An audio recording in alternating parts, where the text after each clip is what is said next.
Ngayon ay malinaw na ang lahat na talagang naging close lang muli si Katrina Halili at Chris Lawrence year 2026. At nakwento nga ni Chris Lawrence at Katrina ang kanilang nakaraan na talagang hindi sila nag-uusap. Ayon pa nga sa kwento nila pareho, kinuwento ni Chris Lawrence na hindi nga sila nag-uusap at napaka-mean nga ni Katrina Halili sa kanya last year. At inamin naman ni Kat na talagang hindi niya kinakausap si Chris Lawrence. At pag kinukuha niya nga si Katie, kahit ngiti ay hindi niya nga nginingitian kundi nod lamang. Ito ang kanilang revelation sa kanilang Fast Talk with Boy Abunda, kung saan ay kinuwento nga ni Chris Lawrence na last year ay talaga daw na napaka-mean sa kanya ni Katrina. Kaya lang nang in-invite siya nito ay talagang pumunta pa rin siya dahil nga may respeto siya sa ina ng kanyang anak.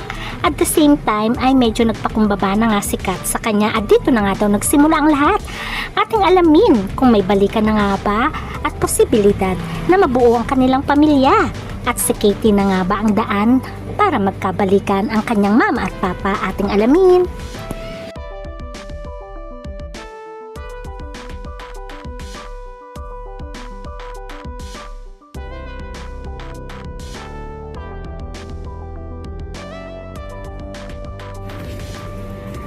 Maganda talaga ang istorya ng love story ni Katrina Halili at ni Chris Lawrence. Marami talaga silang pinagdaanan noon.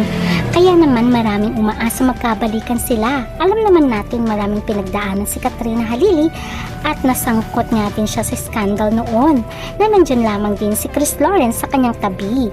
Although noon ay binibreak nitong si Katrina si Chris Lawrence dahil sa mga pinagdadaanan niya, pero hindi ito umalis sa kanyang buhay ayon kay Katrina hanggang dumating sa kanila si Katie na kanilang anak. Kaya naman, inamin ni Chris Lawrence na nais niya ng pakasalan si Katrina at gusto niya nang bumili ng engagement ring para magpo-propose na ito. Pero ayaw pa nga ni Katrina dahil ayon sa kanya, kailangan daw muna maging matured sila pareho at kailangan ready sila financially, emotionally, physically, especially financially. Kaya sabi ni Katrina ay wag na daw muna at mag-focus muna kay Katie. Engagement ring at wedding ring si Chris Lawrence dahil gusto na niyang mag-propose at pakasalan ang girlfriend na si Katrina Halili nang malaman niyang buntis ito. Biglang na-hold ang planong pagkapakasal at ang naging priority ay ang pagbubuntis ni Kat. I was shocked. I didn't know what to feel at the time. So, like siguro mga in a matter of 2 seconds, like 30 questions popped into my mind. But after I got through that 3 seconds, I smiled and then I hugged her. Hindi Akala nga ng lahat mauuwi nga sa kasalan ang relasyon ni Chris Lawrence at Katrina Halili. Unfortunately, naghiwalay sila after 5 years bilang magpartner at naging co-parenting na lamang sila kay Katie. Wala naman third party involved sa kanilang hiwalayan. Pagkus ay naging co-parenting sila. Hinihiram ni Chris Lawrence si Katie kay Kat pag gusto niya itong hiramin at nagsusuporta naman to financially. Kaya naman ang buhay nila ay nag-move on na pare-pareho. Matagal din bago nagkaroon ng boyfriend si Katrina Halili, taon ang lumipas. At naging boyfriend niya nga ang ex-mayor ng Lanao. Unfortunately, ito ay namatay sa heart attack. Kaya ngayon ay single na nga itong si Katrina Halili dahil 2 years na rin ang nakakalipas na mamatay ang kanyang boyfriend. Samantalang si Chris Lawrence ay nag-move on nito, pero taon din ang lumipas bago niya nakalimutan si Katrina Halili at nag-move on. Nagkaroon siya ng girlfriend na si Mary Joyce na isang non-showbiz at nagkaroon nga silang anak na si Lyric. Pero saglit lamang ang relasyon ni Mary Joyce at nitong si Chris Lawrence. After makapanganak nitong si Mary Joyce ay nagkaroon ng karelasyon itong si Chris Lawrence sa katauhan ni Carmina Kate De Leon. Ayon nga sa balibalita, itong si Carmina Kate De Leon daw ang nagbigay ng motive dito kay Chris Lawrence dahil kapapanganak nga lamang itong ni Mary Joyce ay naghiwalay na sila nitong si Chris Lawrence at naging sila ni Carmina Kate De Leon na may anak din sa iba. Ayon nga sa balibalita ay nakarma daw itong si Carmina kay De Leon dahil sa pangaagaw niya nga dito kay Mary Joyce. Dahil si Chris Lawrence ay hiwalay na kay Carmina kay De Leon at single na siya. Recently ay inamin ito ni Chris sa Boy Abunda Fast Talk. Mabait naman si Katrina dahil friend siya kay Mary Joyce at love din ni Katrina itong si Lyric.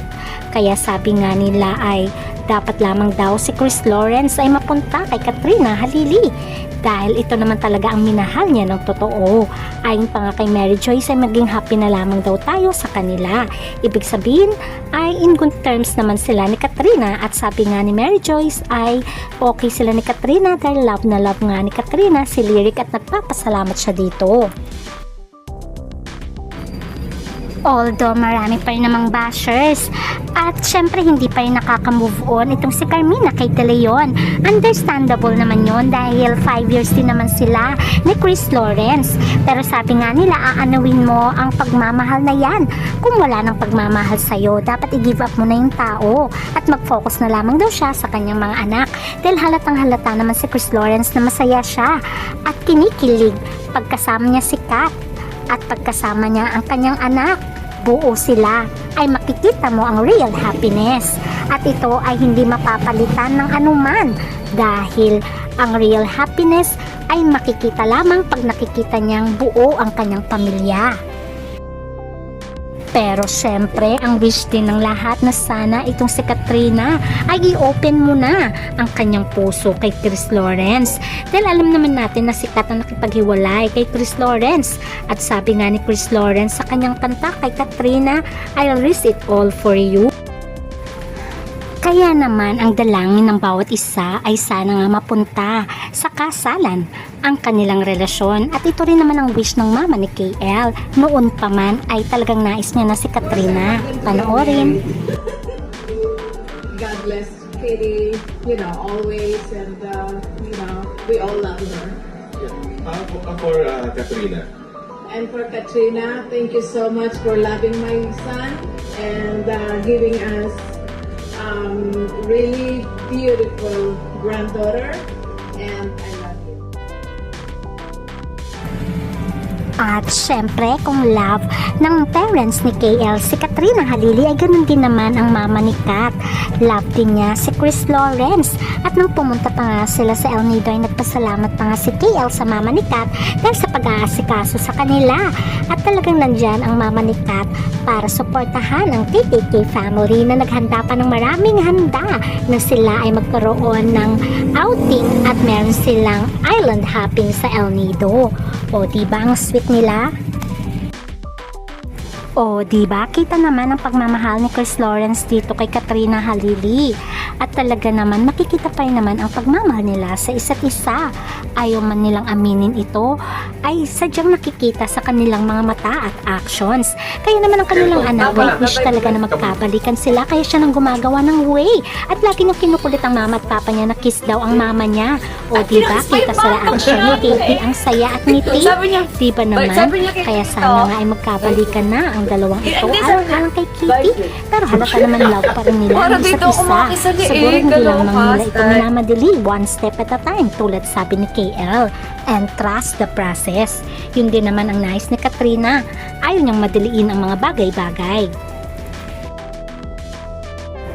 At ang nakakatuwa pa, para sila magjowa lamang at nagliligawan.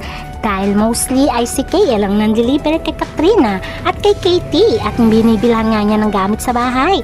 Pero syempre si Kat ay nililibre din niya si KL. Generous naman talaga si Kat.